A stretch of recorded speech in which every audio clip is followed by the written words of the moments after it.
প্রচণ্ড ঠান্ডায় দেখুন কিভাবে ভারতীয় আইটিবিপি সেনা সীমান্তে টহল দিচ্ছে, যেখানে -20 থেকে -30 ডিগ্রি তাপমাত্রায় কিভাবে নির্ভয়ে ভারত মাতাকে রক্ষা করছে ভারতীয় সেনা। 1 থেকে 1.5 ফুট চওড়া বরফ জমে আছে।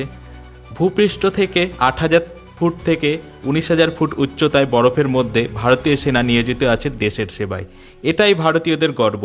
এই ভিডিও দেখেই শত্রুরা ভয়ে কেঁপে ওঠে। এত ঠান্ডায় বেঁচে থাকার জন্য সেনাদের বিভিন্ন শারীরিক ব্যায়াম করানো হয়। এই ঠান্ডায় বেঁচে থাকতে সেনাদের কঠোর ট্রেনিং দেওয়া হয়। কলকাতা সমাচারের তরফ থেকে এই সেনাদের স্যালুট জানায়। এ বিষয়ে আরও জানতে কলকাতা সমাচার চ্যানেলটি লাইক করুন, সাবস্ক্রাইব করুন ও বেল আইকনটি প্রেস করুন। ধন্যবাদ।